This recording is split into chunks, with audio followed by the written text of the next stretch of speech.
Supreme কোর্টের নির্দেশে এবং নজরদারিতে পশ্চিমবঙ্গ স্কুল সার্ভিস কমিশনের পরীক্ষা প্রায় 9 বছর পর প্রথম দিন যা হলো, তাতে কি এটা বলা যায় যে এই পরীক্ষায় এসএসসি পাশ করেছে উইথ ডিস্টিংশন? একদমই না। তার কেন? কারণ এসএসসি যদি চাইতো যে এই নিয়োগ প্রক্রিয়া একেবারে কলুষমুক্ত হোক, তাহলে এই নিয়োগ প্রক্রিয়ায় একজন দাগিকেও সে বসানোর কোনো প্রকার প্রচেষ্টা করতো না। আমি এই প্রচেষ্টা শব্দটা ইচ্ছাকৃতভাবে ব্যবহার করছি, তার কারণ হচ্ছে এসএসসি আদালতে গিয়ে স্বীকার করেছিল যে 6276 জন ইললিগাল অ্যাপয়েন্টিস রয়েছে। তারা 1806 জন দাগির তালিকা দিয়েছে, তাও আবার অসম্পূর্ণ তালিকা। কোন স্কুলে চাকরি করেন তারা, কোন জেলার বাসিন্দা, কোন জেলায় তারা চাকরি করতেন, কোনো ডিটেলস নেই। প্রথম। দ্বিতীয় হচ্ছে 6276 জনের মধ্যে একজনও যদি এই নিয়োগ প্রক্রিয়ায় কোনোভাবে অংশগ্রহণ করে ফেলে, তাহলে কিন্তু সেই নিয়োগ প্রক্রিয়াটিও কলুষিত হয়ে গেল। তারা যদি চাইতেন যে কলুষমুক্ত নিয়োগ প্রক্রিয়া হোক, তাহলে 6276 জন, যেটা তারা অ্যাকনলেজ করেছে মূল রায়ের, দেখবেন 26 নম্বর প্যারাগ্রাফের শেষ দুটো লাইন, ফলে সেখানে একেবারে এসএসসি নিজস্ব অ্যাকনলেজ করা সংখ্যা, সেটাও তারা দিল না। ফলে এই যে দাগিদের কোনোভাবে বসিয়ে দেওয়ার একটা প্রচেষ্টা হচ্ছে কিনা এই প্রশ্ন থেকে যাবে। দ্বিতীয় হচ্ছে, এসএসসি চেয়ারম্যান যে কথা বলেছেন সেটা ডেঞ্জারাস। তিনি বলেছেন যে ফটো এবং সিগনেচারে কোনো প্রকার যদি বিকৃতি থাকে বা অস্পষ্টতা থাকে, তাহলে ওই যে ভোটার কার্ড বা আধার কার্ড বা যে কোনো ফটো আইডেন্টি প্রুফ নিয়ে গিয়ে তারা পরীক্ষায় বসতে পারবেন। প্রথম কথা, ফটো এবং সিগনেচার এটা অসম্পূর্ণ বা বিকৃত হওয়ার কোনো সম্ভাবনা থাকেই না। তার কারণ সেক্ষেত্রে যদি ফটো বা সিগনেচার প্রপারলি আপলোড না হয়, তাহলে সেটা ইনকমপ্লিট ফর্ম হয়, তাহলে সেটা বাতিল হবে। এবং এই অ্যাডমিট কার্ডটা ইস্যু করে এসএসসি, তাহলে এসএসসি অসম্পূর্ণ ফটো বা সিগনেচার থাকা ব্যক্তিদের কেন অ্যাডমিট কার্ড ইস্যু করলো? তৃতীয় হচ্ছে, যে ধরুন তারা বলছে বারকোড রয়েছে, আচ্ছা এই বারকোডের যে বারকোড রিডার প্রতিটি এক্সামিনেশন হলে ছিল, যাদের প্রকৃত ফটো এবং সিগনেচার রয়েছে, তাদের কিন্তু একেবারে ওই অ্যাডমিট কার্ডেই লেখা আছে যে ইনভিজিলেটর তিনি ফটো এবং সিগনেচার মিলিয়ে নেবেন। তাহলে যার ফটো এবং সিগনেচার অসম্পূর্ণ, তার ক্ষেত্রে ইনভিজিলেটর কি করবেন? এর মাধ্যম দিয়ে এক ব্যক্তির পরীক্ষা আর এক ব্যক্তি দিয়ে যাবে না তো? এই প্রশ্নগুলো থাকলো, এই প্রশ্নগুলো স্কোপ রেখে দিলেন কিসের জন্য, কার স্বার্থে?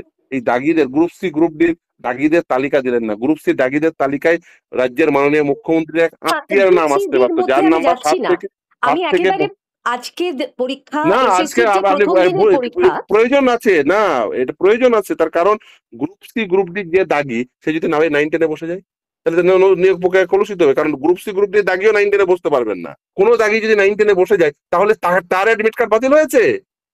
বা গ্রুপ সি গ্রুপ ডির কোন দাগিরা এই ইয়েতে ফর্ম ফিল আপ করেছে, তার ডিটেলস কি দিয়েছেন? এগুলো তো আশঙ্কা যে দেখুন, ছ এটা হাজার হতে দুশো থাকতে ছিয়াত্তরটা পারে। আশঙ্কা নয়। আপনি দেখুন, আপনি যখন দাগিদের তালিকা দিচ্ছেন, অসম্পূর্ণ তালিকা কেন?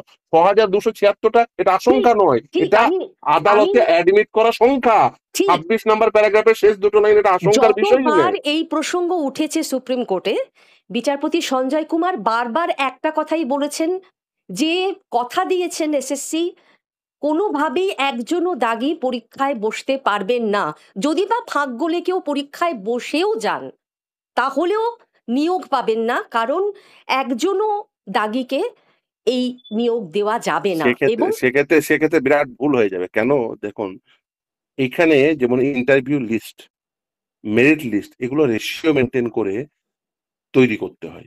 এবার যদি ধরুন 20 জন দাগি সেখানে ঢুকে গেল, তাহলে এই যে লিস্টটা, সেই লিস্টটার মধ্যে ক্ষত তৈরি হবে। তার কারণ হচ্ছে রেশিও মেনটেন করে ইন্টারভিউ ডাকতে হয়। আগে ছিল 1:1.4, এটা 1:1.6 হয়েছে।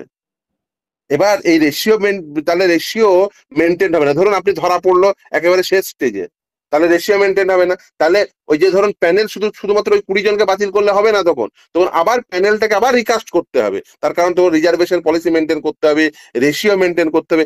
এই রেশিও এবং রিজার্ভেশন পলিসি মেনটেন করার জন্য তখন আবার লিস্টটাকে রিকাস্ট করতে হবে। এবং শুধু তাই না, আবার কিছু জনের ইন্টারভিউ নিতে হবে। সেই ক্ষেত্রে ওই লিস্টটা তখন থাকবে না। সেই জন্য নিয়োগের একটা স্টেপে যদি আপনার ভুল হয়ে যায়, তাহলে গোটা নিয়োগ প্রক্রিয়াটা সেই ভুল স্টেপের উপর দাঁড়িয়ে গোটা নিয়োগ প্রক্রিয়াটা ভেঙে যাবে। যেহেতু এই নিয়োগের গোটা প্রক্রিয়াটাই 2016 বাতিল করেছেন সুপ্রিম কোর্ট, এবং মুখ পড়েছে এসএসসির, তারা বারবার সমালোচিত হয়েছে, প্রশ্নের মুখে পড়েছে। সেই কারণেই হয়তো বা এবারে তারা অন্তত চেষ্টা করেছেন কিছুটা স্বচ্ছতা বজায় রাখতে। যেমন না, আমরা আমার দেখলাম মনে হয়নি বিভিন্ন যে তারা পরীক্ষা চেষ্টা কেন্দ্রের করেছে। গেটে দাগিদের নামের তালিকা ঝোলানো আছে, প্রশ্নপত্রের কপি এবং উত্তরপত্রের ওএমআর শিটের কার্বন কপি পরীক্ষার্থীদের তারা দিয়েছেন। এগুলো তো কিছুটা অন্তত হয়তো সুপ্রিম কোর্টে মামলা এগুলো করার কারণেই এবং সুপ্রিম কোর্টে এই 2016 গোটা প্রক্রিয়া বাতিল হয়ে যাওয়ার কারণেই এটা তারা করতে বাধ্য হয়েছেন। একদিক থেকে তো এটা সাফল্য। হ্যাঁ, সেটা ঠিক আছে, কিন্তু এগুলো হচ্ছে আজকের দিকের দিনে পরীক্ষার যে কোনো সাধারণ নিয়ম। আজকে পশ্চিমবঙ্গে দুর্ভাগ্য হলে সত্য এটাই, পশ্চিমবঙ্গে বিরাট সাফল্য বলে দেখতে হচ্ছে। যে কোনো পরীক্ষায় এটা সাধারণ নিয়ম, এবং শুধু তাই না, এর পরেও এই এত সাধারণ নিয়ম থাকার পরেও এই ওএমআর বেসড এক্সামিনেশনে দুর্নীতি হয়। দেখুন, আপনি দুর্নীতি যদি করতে চান না, দুর্নীতির হাজারটা পথ বের করা যায়। সে তো বটেই। আপনাকে যদি আমি এক্ষুনি বলি যে এই ফাঁক আছে, এবং সেগুলো আমরা যেহেতু এই সংক্রান্ত মামলাগুলো করি, আমরা জানি যে কোন কোন ভাবে একদম আপনার মনে হবে যে আপাতত ভাবে মনে হবে কোনো দুর্নীতি নেই, কিন্তু তারপরেও এত প্রকার দুর্নীতি থাকে। মানে এই জন্য আমি বলি, যদি কোনো সরকার, কোনো নিয়োগকারী সংস্থা যদি দুর্নীতি করতে চায়, তাহলে খুব মুশকিল সেই দুর্নীতি আটকানো। বিষয়টা হচ্ছে গভর্নমেন্ট এবং সেই নিয়োগকারী সংস্থা তাদের সদিচ্ছা, তারা যদি চান যে দুর্নীতি করব, তাহলে কিন্তু তারা দুর্নীতির পাথয়ে তৈরি করবেন। এটা আর যদি চান যদি না প্রমাণিত, দুর্নীতি করব না, তাহলে সমস্ত পাথয়ে দুর্নীতির সমস্ত পাথয়ে তারা বন্ধ করে দেবে। এটা প্রমাণিত হয়ে গেছে যে এই দুর্নীতির সঙ্গে কিভাবে সরকার, প্রশাসন, এখনো তো রয়েছে, এসএসসি জড়িয়ে এখনো আছে। রয়েছে। আপনি দেখলেন যেদিন সুপ্রিম কোর্ট বলল যে এই দুর্নীতিগ্রস্তরা তারা কোনোভাবেই বসতে পারবে না, ইভেন সেদিন মানে অত্যন্ত, আমি বলবো কড়া যে ভাষায়, যে এই মানে কড়া যেভাবে ভাষায় অ্যাডভোকেট যেভাবে যেভাবে জেনারেলকে রাজ্যের অ্যাডভোকেট তিরস্কার জেনারেল সম্পর্কে করেছেন। বলেছেন, সাংবিধানিক পদে বসে থাকা একজন ব্যক্তি তিনি দাগিদের হয়ে আর্গুমেন্ট করছেন, এটা সুপ্রিম কোর্টকে অবাক করেছে। কিন্তু সেই দিনই রাজ্যের মুখ্যমন্ত্রী কি বলেছেন? যারা বেচারা টিচারিতে কাজ করেও আজকে অযোগ্য প্রমাণিত হয়েছে, এটা আমি আইনের সাথে আলোচনা করছি।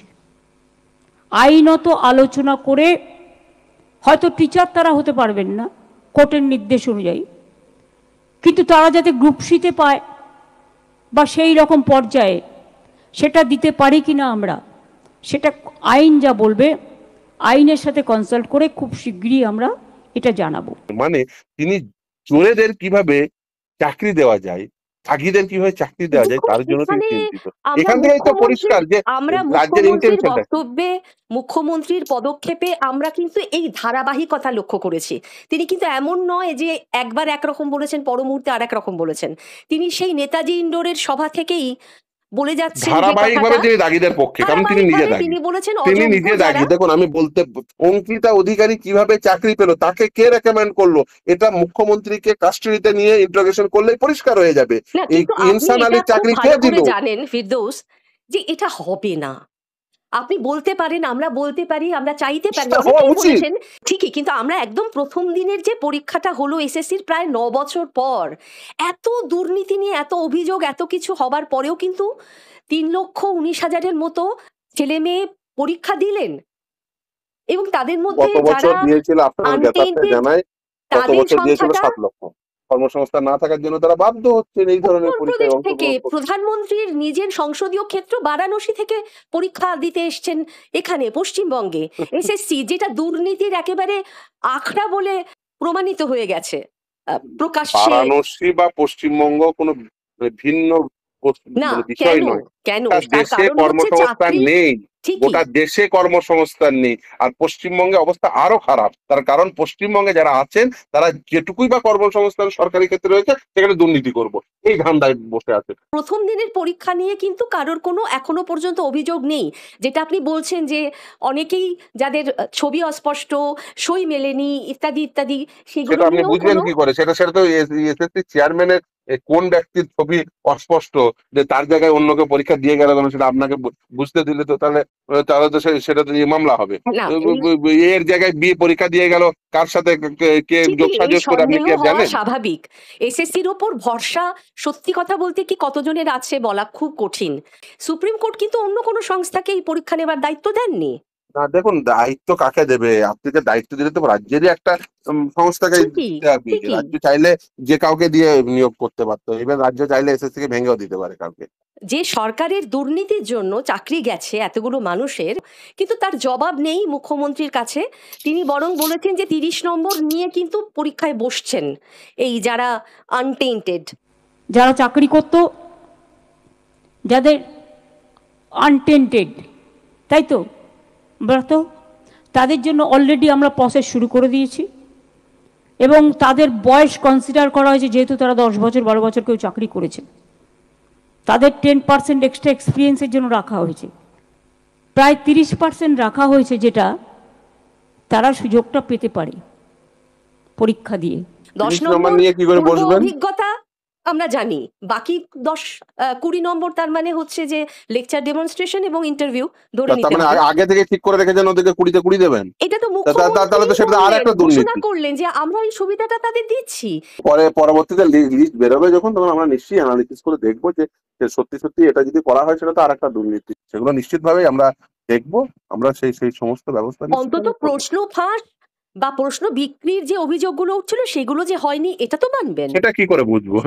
আপনি কালকে বা পরশুদিন ধরা পড়বে নাকি, সেটা কি করে বুঝবো? অর্থাৎ প্রথম দিনের পরীক্ষা যতই ভালোভাবে সুষ্ঠুভাবে হয়ে যাক না কেন, কলুষমুক্ত হয়েছে এটা এখনই বলা যাচ্ছে না, এটাই বলছেন আপনি। একদমই না। 6276 জনের অন্ততপক্ষে তালিকা দিতে পারতেন। কালকে তো রাজ্যের বিরোধী দলনেতা সে তো অভিযোগ করেছে নাকি মুখ্যমন্ত্রীর আত্মীয়া নাকি পরীক্ষায় বসছে, কোন এক আত্মীয় বা আত্মীয়া, তিনি অভিযোগ করেছেন। তো তার বিরুদ্ধে তো এখন আমি শুনিনি যে মুখ্যমন্ত্রী মামলা করেছেন বলে। আর একটা যদি না কথা, করেন তাহলে বুঝতে হবে ডাল মে বহুত কুছ কালা হ্যায়। পুরো ডালটাই কালো কিনা সেটা নিয়েই প্রশ্ন উঠবে, হ্যাঁ। কিন্তু আমার যেটা বক্তব্য সেটা হচ্ছে সুপ্রিম কোর্টে বারবার যাওয়া সত্ত্বেও সুপ্রিম কোর্ট কিন্তু এই পরীক্ষাটাকে স্থগিত রাখতে বা পিছিয়ে দিতে রাজি হননি। না, আমরা চাইছি এই পরীক্ষা দ্রুততার সঙ্গে হোক, এবং শুধু এই পরীক্ষা না, আরো যা শূন্য পদ রয়েছে সেখানে দ্রুততার সঙ্গে ছেলে মেয়েরা চাকরি পাক। কারণ আমরা তো মামলা করেছি মূলত যে যাতে দুর্নীতিহীন ভাবে চাকরি পায়। আমরা চাকরি চাইতে গেছি, আমরা এখনো চাকরি চাইছি। এই যে ধরুন প্রাথমিকের এই যে 32,000, অনেকে মনে করেন যে ক্যান্সেলেশন, আমরা চাকরি চাইতে যাই। ঠিকই, কিন্তু পরীক্ষা বাতিল যে শুধু পশ্চিমবঙ্গেই হয়েছে তা তো নয়, উত্তরপ্রদেশেও, বিহারেও বিভিন্ন অনেক জায়গায় কিন্তু হয়েছে, বারবার। বিভিন্ন জায়গায় হয়। হ্যাঁ, দেখুন, এই জন্যই বললাম যে নিয়োগের দুটো বিষয় থাকে। একটা হচ্ছে নিয়োগে দুর্নীতি হয়, আর একটা হচ্ছে নিয়োগের আইন মানা হয় না। এবার এই রাজ্যের ক্ষেত্রে এই দুটোর সমাহার ঘটে যায়। মানে নিয়োগের আইনও মানছেন না, তার সঙ্গে দুর্নীতি, মানে এই দুটোর মিশেল ঘটে যায়, সেটা আরো ডেঞ্জারাস হয়ে যায়। ঠিকই। তবু আমরা অপেক্ষা করব যে 14 তারিখের পরীক্ষাটা ঠিকঠাক হয় কিনা। ফল বেরোনোর পর বোঝা যাবে। আপনারা অন্তত সেই লিস্ট খুঁটিয়ে দেখে বুঝতে পারবেন যে সত্যি সত্যি কোনো দাগি পরীক্ষায় বসেছিলেন কিনা, সংখ্যাটা কত, এবং আরো যা যা অভিযোগ উঠছে সেই অভিযোগের সত্যতা কতটা। আপনাকে অনেক একদম। ধন্যবাদ। ধন্যবাদ নমস্কার। আপনাকে। নমস্কার।